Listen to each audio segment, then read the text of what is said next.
Gus Muhaimin ini adalah ketua umum dari Partai PKB.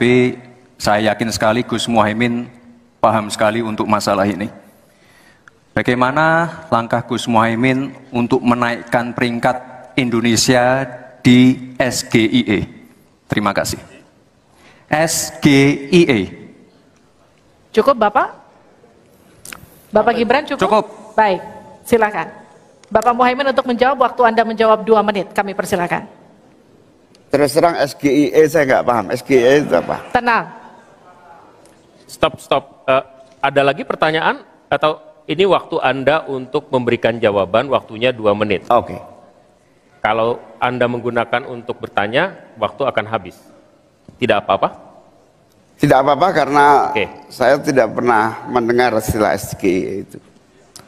Siap. Waktu Kami persilakan. di stop, kita alihkan ke Pak Gibran. Waktu Anda 1 menit. 1 menit. Baik, Gus, kita kan sedang fokus mengembangkan ekonomi syariah, keuangan syariah. Otomatis kita harus ngerti juga masalah SGIE. SGIE itu adalah State of Global Islamic Economy. Misalnya sekarang yang sudah masuk peringkat 10 besar adalah makanan halal kita, skincare halal kita, fashion kita. Nah, itu yang saya maksud, Gus. Dan ya mohon maaf kalau pertanyaannya agak sulit ya, Gus. Terima kasih. Harap tenang.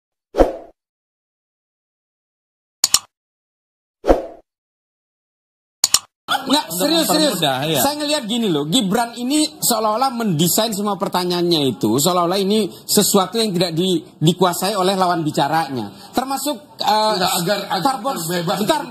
carbon storage seperti ini kan sebenarnya tinggal ngomong emisi karbon misalnya. Mungkin Pak Mahfud ngerti. Atau Caimin tentang misalnya bank syariah. Ya langsung ngerti. Masalahnya kalau memang ini menggunakan literatur Inggris. Tapi dia ngomongnya SGIE. Tapi kepanjangannya itu adalah bahasa Inggris. Ya saya nggak dapat. Gini loh. Dalam ilmu komunikasi, itulah yang tadi terjadi. Jadi itu adalah adaptive concept of thought dan rasional. Jadi orang itu mengenal istilah-istilahnya sendiri, sementara orang lain juga mengenal istilah-istilah. Begini, ya. Apakah Anda menilai ada strategi penjebakan yang dilakukan? Oh bukan, saya nggak mau menyebut istilah penjebakan, tapi itu adalah dari 7 teknik untuk berdebat, itu yang paling bawah. Tapi ini berulang, coba ya pelan-pelan saya sebutkan. 2014 ada pertanyaan tentang TPID, yaitu ya tim pengendali investasi daerah, ditanyakan oleh Pak Jokowi kepada waktu itu Pak Prabowo, ya kan? Pak Prabowo juga nggak terlalu tahu. 2019 Pak Jokowi menanyakan lagi startup unicorn kepada Pak Prabowo. Pak Prabowo kemudian jawabnya kurang lebih gini, yang online itu kan, gitu ya. Jadi, tapi karena cuma 2, strateginya didaur ulang. Walaupun saya mengatakan itu yang paling bawah, karena tadi seperti yang saya katakan, kalau Anda itu mengingatkan dengan konteks komunikasi, maka keluar itu tadi RT atau TR, di mana adaptive concept ya between thought and rationality. Itu ada 3 unsurnya. Yang pertama modules, buffers, dan kemudian pattern matcher. Jadi bagaimana kita melihat hal-hal di sekeliling kita lalu kita sodorkan kepada orang lain gitu. Ada berapa nanti nih kan nih Pak Yosua Pardede ada di sini. Ada berapa sih istilah ekonomi? 1000 lebih.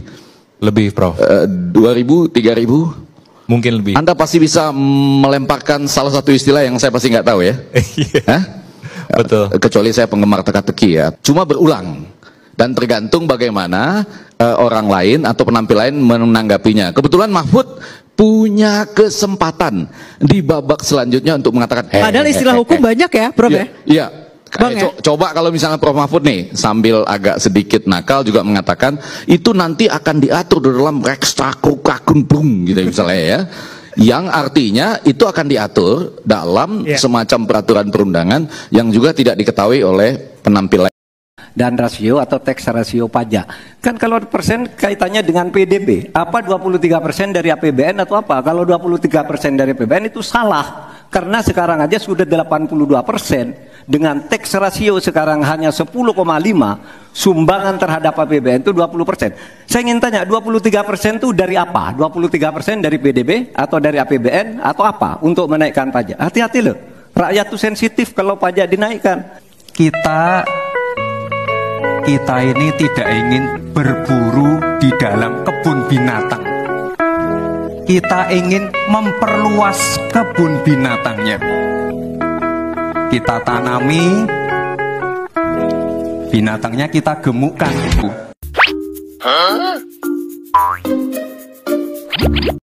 Saya ingin Pak Gibran menyampaikan tips and tricks agar bupati, wali kota, dan pemerintah daerah yang lain bisa belajar agar proyek-proyek besar bisa dimasukkan di kota Solo. Bagaimana caranya ini? Saya tahulah ini arah pertanyaannya kemana. Tidak perlu tendensius seperti itu. Kita lihat impactnya ke warga seperti apa. UMKM meningkat, kesejahteraan meningkat, lapangan pekerjaan terbuka. Itu yang kita lihat, Gus. Jadi tidak melihat, oh ini di anak emaskan. Enggak. Pemerataan pembangunan itu sudah terjadi di mana-mana, bukan hanya di Solo. Dan itu fakta loh, Gus. Proyek di Solo sebelum saya menjabat itu lebih banyak. Fakta itu. Yang saya tanyakan belum dijawab. Saya itu tanya tips and triknya agar investasi ataupun proyek-proyek besar bisa di sana. Sebab saya lihat itu ada 32 proyek pemerintahan pusat, ada juga berbagai program-program yang luar biasa, patut kita banggakan. Dibandingkan dengan misalnya Kota Madiun yang hanya 11%, Cirebon hanya 7%, Tasikmalaya. Kita ingin triknya apa sehingga akses pendanaan pembangunan itu bisa bersifat adil dan merata, bukan hanya di satu kota, tapi berada di seluruh. Ini yang menjadi catatan saya adalah keadilan dalam melaksanakan APBN. Kalau kita jadi pemerintah pusat nanti, tugas kita adalah membagi secara adil seluruh proyek-proyek nasional kita. Itu karena bapaknya presiden aja sebetulnya. Jadi kalau kita punya data ya, Solo itu sejak 2021 sampai 2023 ada 32 proyek pemerintah pusat, kebanyakan infrastruktur PUPR, nilainya 2 triliun. Kalau dibandingkan dengan yang kedua terbanyak nih kota yang dapat program proyek infrastruktur dari pusat, itu Cirebon 171,3 miliar 11 proyek. Malang 165,2 7 proyek. Madiun yang tadi disebut oleh Caimin 161 5 proyek. Dan Tasik 137,9 miliar 3 proyek. Jadi Solo ini memang dapat banyak banget proyek pusat. Jadi kalau dia bilang dia berhasil, tips dan triknya ya harus jadi anak presiden dulu. Sempat mewawancarai mantan wali kota Solo sebelum Gibran, yaitu Bapak F.X. Rudiatmo, bahwa beliau mengatakan tidak benar seperti itu. Nah, untuk mengkonfirmasi jawaban dari Gibran bahwa wali kota sebelumnya itu mendapatkan curahan proyek lebih banyak dibandingkan Gibran, hari ini saya telepon kepada sahabat saya, senior saya, Bapak F.E. Hadi Rudiatmo, untuk mengklarifikasi apa yang disampaikan oleh Gibran. Dan saya akan mengajak Anda untuk mendengarkan konfirmasi saya lewat telepon dengan Pak F.E. Hadi Rudiatmo berikut ini.